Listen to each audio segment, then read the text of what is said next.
May's giveaway. So I'm going to give it a few minutes to wait for a few people to come on. So have a sip of my juice. Some lovely weather at the moment. So just waiting. So it's looking good. It looks like it's working. I hope it's working. If anyone could comment to say that they can hear me and see me okay, that would be brilliant.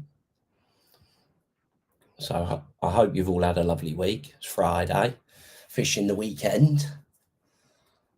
So I'll just give it a minute or two, and then we will be good to go. So that's brilliant. Cheers, Tim. So I've just had a comment pop up here from Tim Lynch saying it's all good. So thank you ever so much, Tim. Hope you are keeping well. Hope you had a nice week. And if you're out the weekend, I hope you catch a few. I've got another one from Barry Smith saying, "You're right, Paul. You're right, Barry. I hope you are keeping well." So it looks like we're working, which is brilliant. This one's from Steve Evans. Good afternoon, Paul. Good afternoon, Steve. I hope you've had a lovely week. Another one from Steve. Afternoon, Paul. All good here. That is brilliant. I hope you are keeping well, Steve. So have a little bit of my juice, and then we can make a start on May's giveaway. Another month's passed. The clock, I don't know if it's just for me at the moment, but the clock just seems to be spinning like an absolute lunar. You look down, there's the end of another month. So what we're going to do is we're going to do our ground bait winners first, so our Blake's winners first. So before I read out our winners, I'll go through the ground bait that we're going to give away. So each winner will win 5 kilos of ground bait, and that will include our Commercial Masters pole mix. So you'll win 2 kilos of that. And then moving further down, a kilo of fine expander. And then moving further down, always try and keep to the same mixes. So a kilo of Paul Yates's mix, the coarse expander, really, really nice ground bait that is. To be fair, they're all lovely, but we all have our favourites, don't we? So moving on to my favourite as such, especially for this time of the year, which is coarse carp. I absolutely love that ground bait. Brilliant for your method and for your edge. So I'll just get rid of that. Yeah, brilliant for your method and your edge. Really, really nice. Loads of food in it. Loads of sort of smashed up micros. Absolutely love that mix. So going through our Blake's winners. So our first winner is Lewis Rayner. Congratulations, Lewis. Our second winner is Daniel Shaw. Congratulations, Daniel. Our third winner is Chris Fairhurst. Congratulations, Chris. Our fourth winner is Colin Mercer. Congratulations, Colin. Our fifth winner is Robert Freeman. Congratulations, Robert. Our sixth winner is Philip Hickin. Congratulations, Philip. Our seventh winner is Stuart Jones. Congratulations, Stuart. Our eighth winner is Pete Scott. Congratulations, Pete. Our ninth winner is Michael Brewster. Congratulations, Michael. And our 10th and final ground bait winner is Jamie Francis. So that's our Blake's ground bait winners. Again, massive thanks to Pete, Tim and Garth, the lads at Blake's, for their continued support. It always means loads to us. So if you think you've won, you will get an email from Joe. I should be able to remember this right, but I'm sure it's matchfocus.co.uk or Paul Holland matchfocus.co.uk. So if you get an email from Joe, if you just fill it in, she can get them sent off to Blake's, and then they will get it sent out probably Monday or Tuesday next week, I would have thought. So that is our ground bait winner. So I just go through our questions and then I'll move on to our guru prizes. So going down here, this one is from Ian McNamara. Simply lovely. Thank you, Ian. I hope you're keeping well. I hope you've had a nice week. And this one was from Martin Farrow. Hi, Paul, loving Blake's. Absolutely mint. And then, I love this. Brad Lucas, surely this time, Matty Dawes. You never know. You never know. It's one of them, Brad. One of them. And then next one's from Ian. Johnny James, you are off this weekend. I'm not too sure what that is. Oh, he's having a chat with somebody watching. So there it is. Didn't win any ground bait, so got no bait. So moving on to, before we move on to our Guru prizes, massive thanks to Adam Rooney and the boys at Guru for their continued support. And then this month, what we're going to have 3 tackle bundle winners and then our main prize. So the 3 tackle bundle winners will win a Guru Stealth rig case. And I've gone for bigger hooks now. Now we're getting into sort of red hydro time and pulling a bit. So each winner's going to win 5 packets of size 12 Super LWG spades, tie them up to 020. They're absolutely lovely edge hook. And then moving down, 5 packets of 14 Super LWG spades. And then lastly, 5 packets of size 16 Super LWG spades. So our 3 tackle bundle winners are, our first winner is Gary Close. Congratulations, Gary. Our second winner is Darren Chenery. I think I've said that right, Darren. So congratulations. And our third winner is Mark Ord. Congratulations, Mark. So before we move on to our main prize, I'll just answer the questions and then we can go on to our main prize. So this one's from Tony Green. Hi, Paul. Getting those F1s now. That's brilliant news, Tony. They are crafty little... What's the nicest word to call them? I've got many words, but probably not many that I can say on here. Any of us that fish for them, we know what they're like. Sometimes you have lovely days, but a lot of the times they can be very frustrating. So this one's from Ian. Paul, did bag a win at Paul? I don't know, to be honest, Ian. I spoke to Barry this morning because he's out filming a live match with Andy today at Barnborough, I think.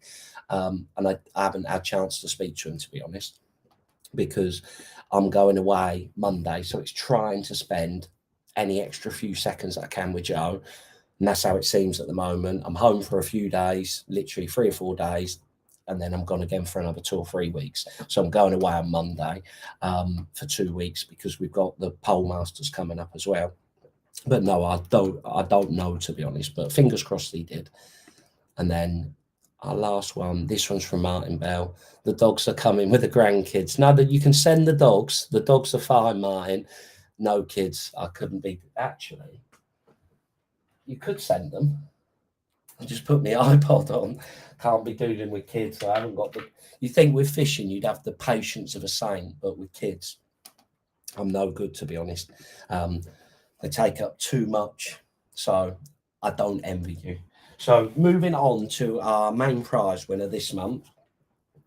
I'll just pop that down and lift it up so I can squeeze it in. So our main prize winner is going to be the Fusion Base Mark II carryall. I know I say it every month, but it's a brilliant bit of kit. Absolutely love it. It's one of them things that once you've had it for a little bit, it's amazing how much stuff you can fit in here. All your metal work underneath it, and then in the top compartment as such, like all my hooks, my little storage boxes with my pole pots, feeders, all that sort of stuff in it. And I just think it's a brilliant bit of kit. So going down, our main prize winner this month is Ian McCulloch. So massive congratulations, Ian. So that is our May giveaway. I'll go through our last few questions. If you want to fire anything over, feel free to, and I'll do my best to answer it. So getting some grief now. That hair's got some... It's horrific, isn't it? Do you know what's worse than the hair is this from Nick? I'm going to try and tilt my head slightly. Look at the tan on my head. Look at the white forehead. So when I go out with you, you get some weird looks. And then on my hands, I don't know if you can see it here, but my hands, where I always wear my top, that's the thing at the moment. So got me, I'm going to get it because it's a really, really good thing. So 1 second. Bear with me, because I've got the carryall behind me. Not getting all too political as such, but at this time of the year, it's a nightmare with the sun, and I am an absolute nightmare, to be honest. I'm out in it all the time. I always try and wear my top, and you know what it's like with a boss. They're on your case, and so they should be on your case, making sure that you wear, obviously, your sun cream. And I always had mine in the van, and you know, when you're coming home, you know you're going to get, did you put your sun cream on? And they know you too well. You can't go, oh, yeah, I did, knowing full well you didn't. Your face just says everything. And what I do with mine now is I keep it in my carry-on. So that one that we've given away with all my hooks and stuff. So when I go in there in the morning, I've got like a little box with all my bits in it, my scourgers, my scissors, my plummets, bristle grease, bit of Tipp-Ex, my shots, my cubes. Literally, that's my little bits box that comes out with me. So I set my box up, put my tray out as such, and I get my bit box out. And obviously with me, I normally got my thermometer for my match report. So I get that out. And every time I go in my carry-on, I see it. So it reminds me, you know what it's like at this time of the year. You've got to be wearing it. And one thing I will say is the amount she's bought me in my little tackle room, I've got bits of sun cream everywhere. And by having it just chucked in my carry-on when I get there and I get my stuff out, because we all know what it's like. The second that you draw your peg, you're racing to it, you want to get set up, you're looking forward to it. But as soon as I see it, it's like, I put it on. So, little thing there, I just thought, showing off my dodgy tan, because I've always got my hat on, it makes a massive difference having it in your carry-on. And at this time of the year, you know what it's like. You do not want bad stuff happening. So, yeah, but the weekend, she's got to get rid of it. So I go back up. So there's Nick. Oh, I don't know what I pressed there. This is what happens, Nick, when I'm in charge of the laptop, laughing his head off. So this one is from Barry Smith. Paul, I've got a match tomorrow. The venue is 10 foot deep and 5 foot in the edge. How would you feed the margins and what flow? The venue is some carp, tench, and big bream. Thanks, Barry. Right. Trying to think. You might be. It's the best way. It's 5 foot deep. The thing is, with how warm it's going to be, 10 foot, that is deep. So it's bream and tench. I think, to be honest, I'd probably pot some ground bait in at the start. I don't think I'd feed it loose because that's very deep. Worms and casters, I think worms and casters are always a good bait for tench and bream and some carp, but especially in and around spawning time, they absolutely love worms, especially like on your F1 venues, worms tend to work really well. And to be honest, I think I'd feed bait-wise quantities. I'd probably feed, I don't know what target weights you're fishing for, but I'd probably feed, say, 5 or 6 bulls. Sort of pole mix would be a nice mix, that type of mix.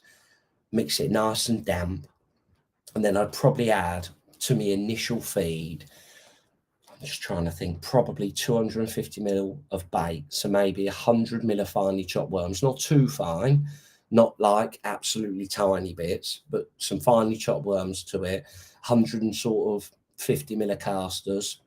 And then as you're mixing it, add some more water to it just to get it to a nice consistency. And I feed that over a little area. And then, to be honest, I'd probably loose feed casters over it.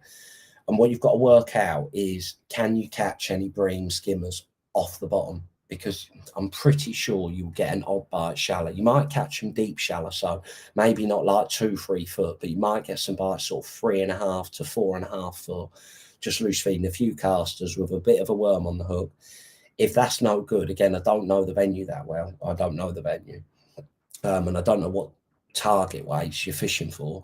But I think if you was fishing like that, you might get an odd bite off the bottom. But when you're fishing on the bottom, loose feeding is a brilliant way of being able to catch them anyway. Just spreading them out, spreading the fish out in the peg, and then just fish bits of worm on the hook. A bit of corn in your initial mix might be good. You won't need a lot of corn, maybe 2 tins of corn would be absolutely loads, and just put like 50-60 bits in your initial mix.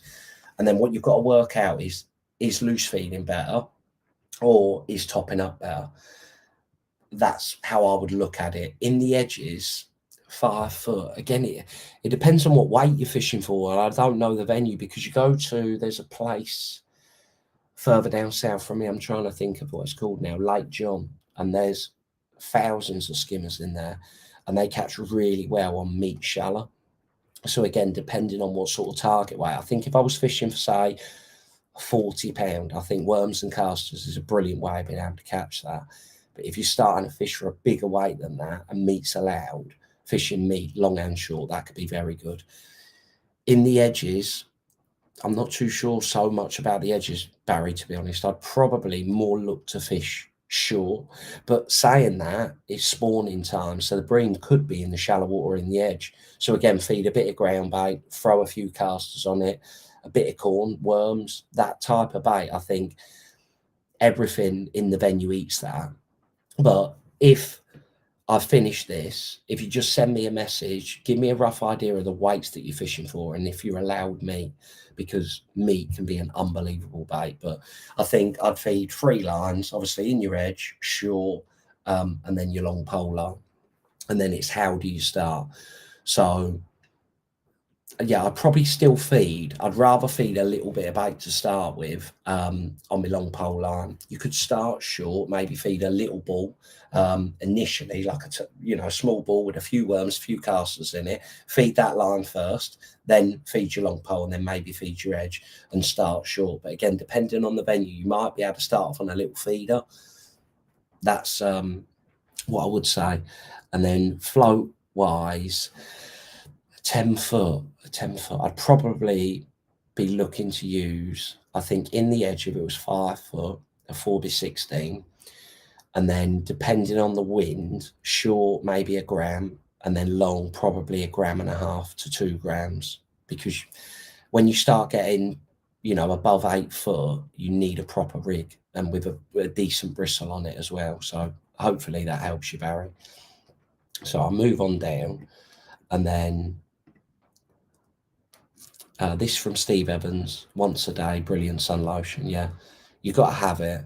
I've been a nightmare, to be honest. I'll tell you 2 things that I've been really bad for in the past is not only sun cream, but wearing sunglasses as well. That makes a massive difference. I got like a million little lines, and I'm always squinting. And when you go out in the sun, I always had a banging headache. One, we all know I'm bad at not drinking water, so that's probably one thing, being dehydrated a little bit.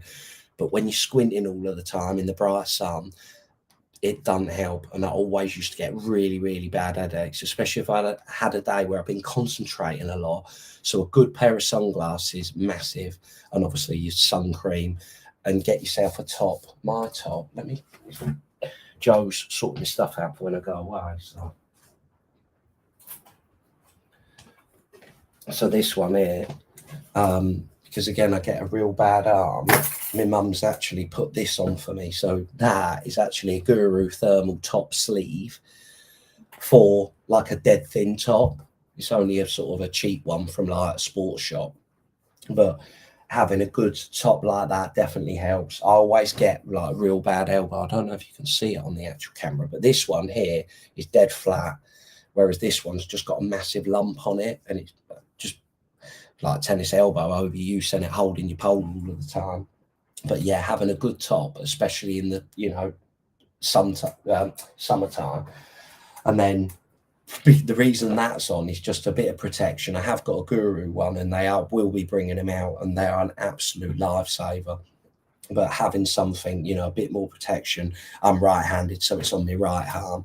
It don't look the best, but everything helps, especially in the summertime when your pole gets hot. If you're fishing in a t-shirt, we've all had it where you sat there and it's a lovely day, you've got the breeze on you, so you don't feel the sun on you, and you're wearing your t-shirt, and then after the match you blistered your arm because you're shipping out, catching a lot of fish, especially in the summertime, a lot of shallow fishing, which is great, and just get a real bad blister. So yeah, it's important to try and look after yourself a little bit. So pop down a bit. This one's from Scott. I swapped to a Fine Mist aerosol one. No excuses then, as you don't have to get your hands on it. Worth the extra pound not to get burned. 1,000,000%. 1,000,000%. At this time of the year, I think we're all, because we're sort of a working man sport almost, like with decorators, a lot of us are tradies as such. We're all bad for it. I know I'm bad for it. And you just think, it'll be all right. And then you get cooked and it's not good. So definitely. So this one's from Stu Pulsar, Top Man Youth. Stu was an absolute lifesaver when I fished a festival. It was the Meadowlands, Packington, and Barston Festival. Give me loads of help along with Phil Canning, so I really appreciate that. Thanks, Big Stu, absolute legend. I don't get to see him as much anymore, but yeah, he's always the top lad, always hard to beat, Big Stewards. So this one's from Andy Taylor. Paste on my favourite venue. How wet would you make it? To be honest, Andy, I'm not a paste specialist. I will say that, but I think from the lads that do it, they definitely like the softer it is, the better it is. But I think it depends on how deep and how many fish you're fishing for. So when you're fishing for like lots of small fish, then having a stiffer paste is really good. So it's almost like what we call pea paste when you're fishing for smaller fish, and having it made out of, so just get some Scratton's micros, boil your kettle, cover it with water, literally just cover your pellets level with water, and then they go really nice and sticky and tacky and almost a bit claggy, but it really does bind well to your hook. And then when you're fishing, just take a bit out of your tub, put it in a separate tub, and you can just wet it as you're going. And then if you overcook it a bit, you know, you've got made it a bit too wet, you can always put a bit of the original stuff with it. And exactly the same with ground bait paste with your big carp. Again, have your bulk of your mix separate. Don't wet your whole mix, because if you ruin it and you've made it too soft, it's so hard to bring it back. But if you just have a separate bowl, take a bit of it out, you know, add some water to that as you're going, then if you do mess it up, at least you've got some of your original dry mix that you can pop in and stir it up to sort of bring it back to life. But I would say just try on the day. The fish always tell you, you know, if you're getting more bites on softer pace, but you're hitting less, whereas you wasn't getting as many bites on your stiffer paste, but you're obviously catching more of them. Ultimately, that's what matters, not how many bites you get, it's how many fish you're putting in the net. So just play around with it on the day, Andy. But hopefully that helps. Like I say, I'm not the best when it comes to paste. I like being able to like strike, miss a bite, drop it back in. But 1,000,000%, yeah. When I was fishing at Willingshurst last year, it was absolutely paste heaven, and it's something that some of the lads are unbelievable at it. Sort of Robbie Taylor, Pen Writing, Zach Brown. When it's paste, I just don't want to draw near them. They're too bloody good at it. So hopefully that helps Andy. So moving further down, this from Ian.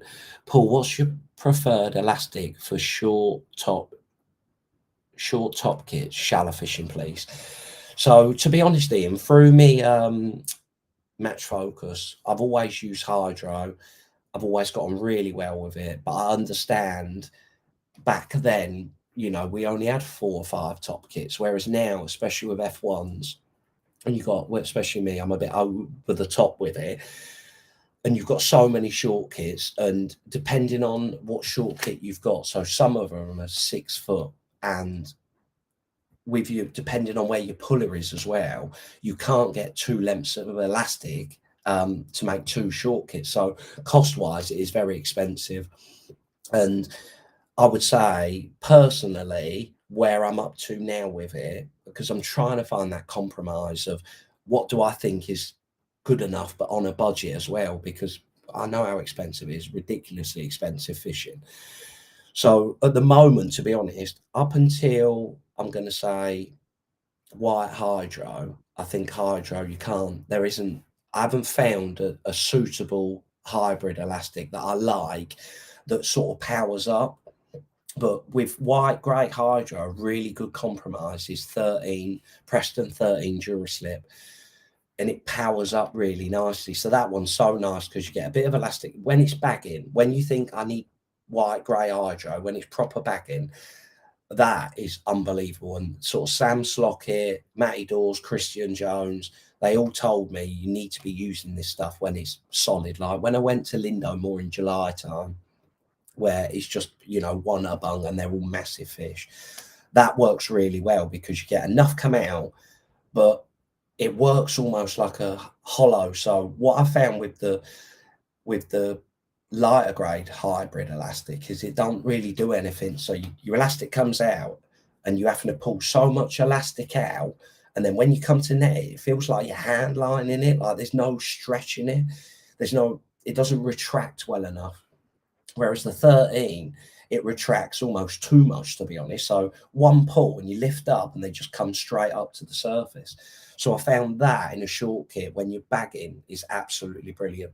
But I haven't found a hybrid style elastic lighter than that, to be honest, that I think is any good. So personally, what at this time of the year, if they're not fighting and you're catching smaller fish, orange blue hydro, that is perfect in a short kit. Even up to white hydro, that's sort of perfect in your short kit.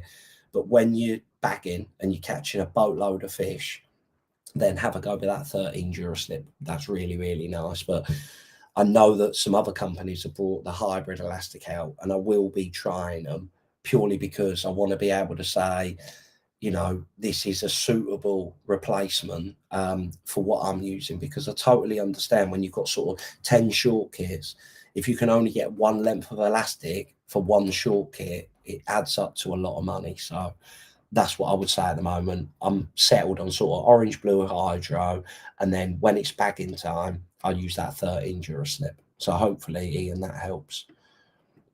So moving down, I've got a couple more, and then I will love you and leave you and let you enjoy the rest of your Friday. So this one's from Andrew Pearson's. Pearson. Hi, mate. Have you ever fished Fleet's Dam near Barnsley? If so, any advice?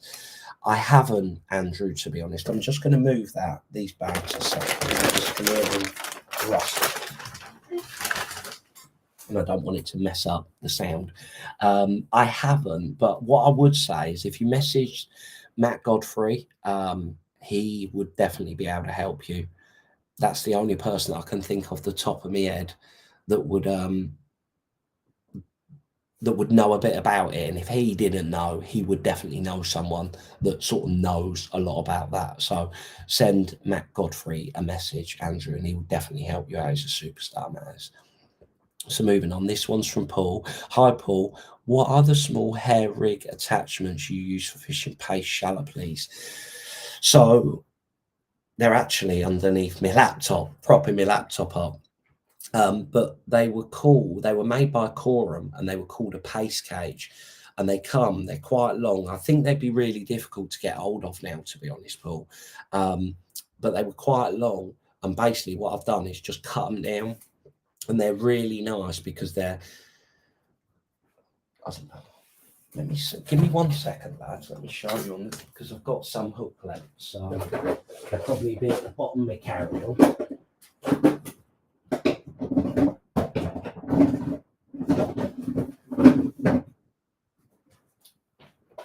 Yeah. So I've got some in here. So see if I can hold it up for you. So if you can see that there underneath my hook, if I stop shaking, that is what it is. So they're a lot longer than that when you buy them.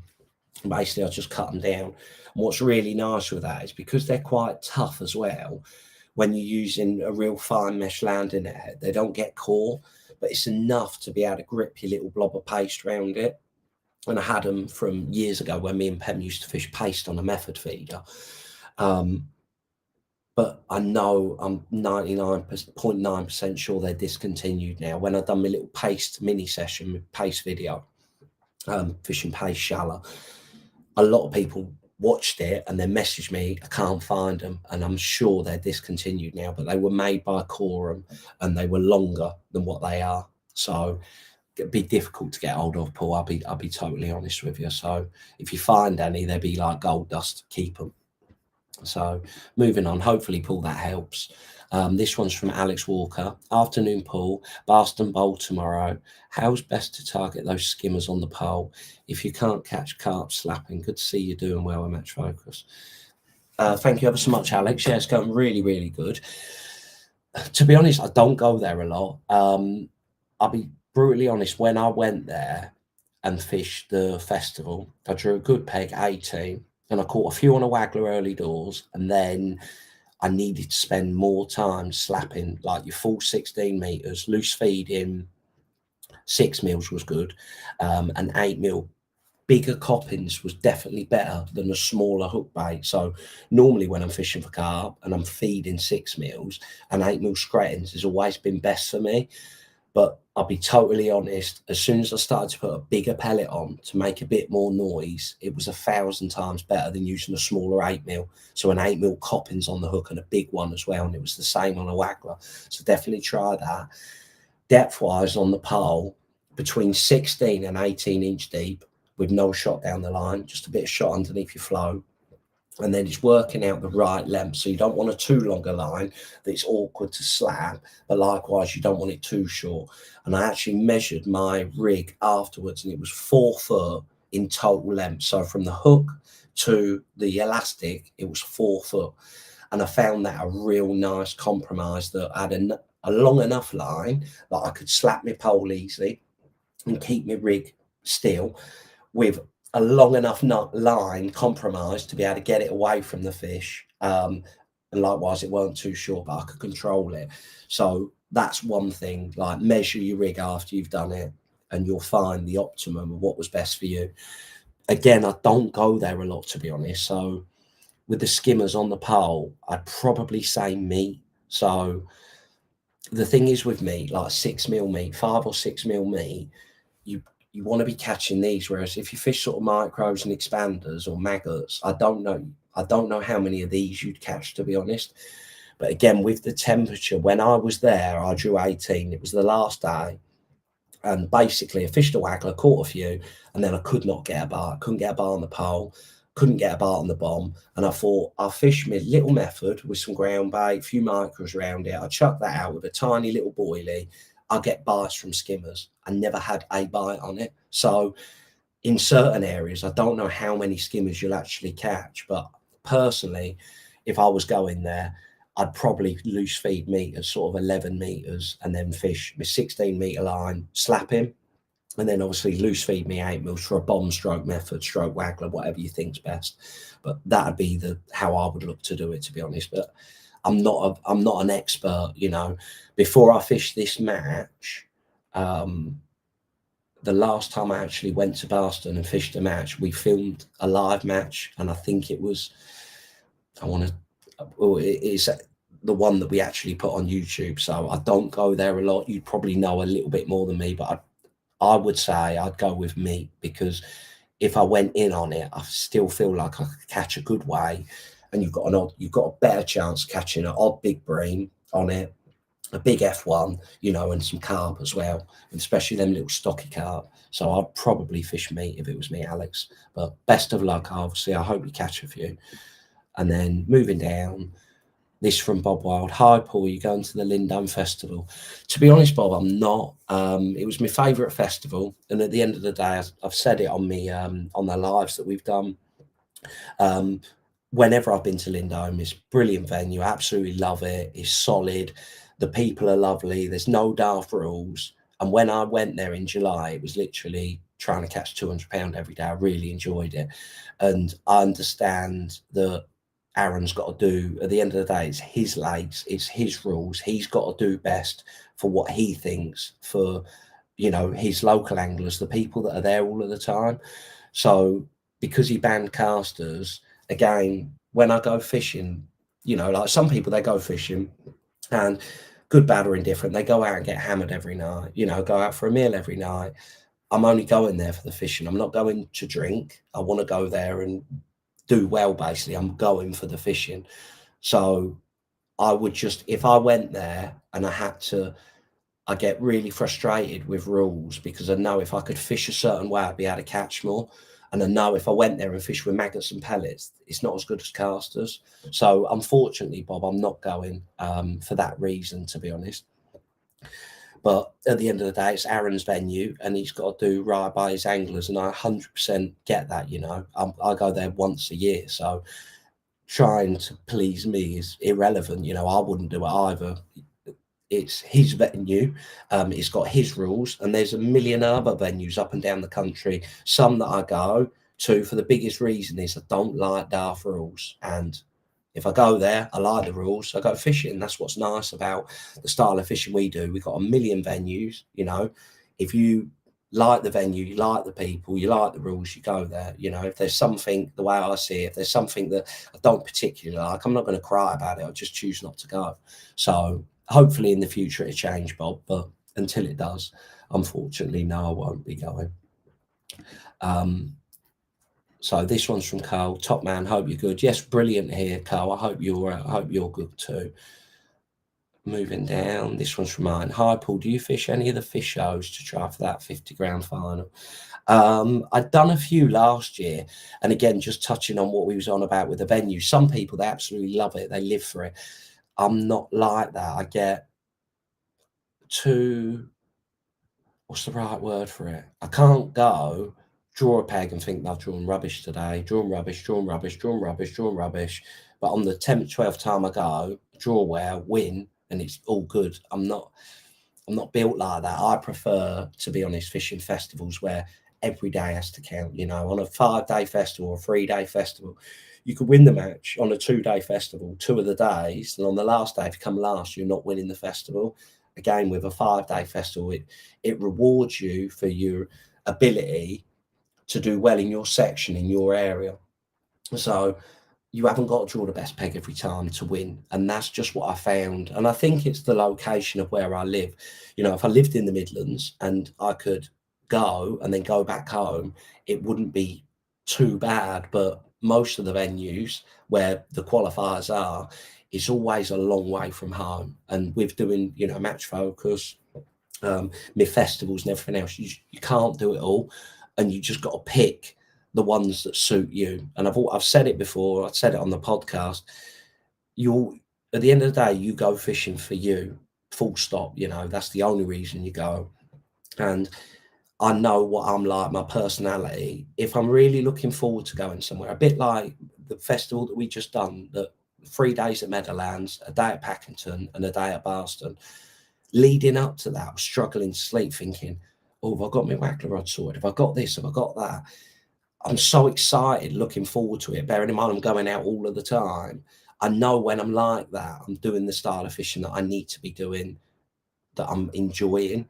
When I'm not like that, then I shouldn't be doing it. And to be honest, the last 2 years, I've done too many, and I was just sort of going thinking, I don't really even want to be here, to be honest. And at the end of the day, everyone's built differently. Some people, it's all about, you know, the big prize. For me, I just like fishing. I like catching the fish. I like being able to come back thinking, Paul, you're a donut. You know, if I could have done this a bit better, if I'd have done that a bit better, that's how I work. So it depends on you and, you know, your person. Everyone's different. Some people absolutely love them. Fair play to them. I really, really like festivals. So we're all got a limited amount of time and budget, and you just got to pick the ones that suit your style of fishing. So personally, I prefer doing festivals, concentrate on those rather than doing the qualifiers. But like I say, it's each to their own. You just got to figure out what you like doing, you know, and do that basically. So hopefully that helps. So this one's from Stefan. Would you ever start shallow right from the off? I think for carp, yes, you can go out and just start slapping a pellet.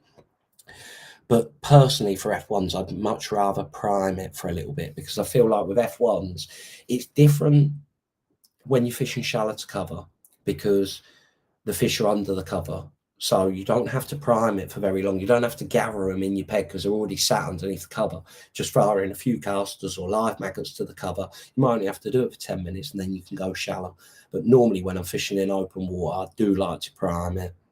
I just feel you could start shallow, but I just feel personally you're better off priming it for a little bit of time, because it's a 5-hour match.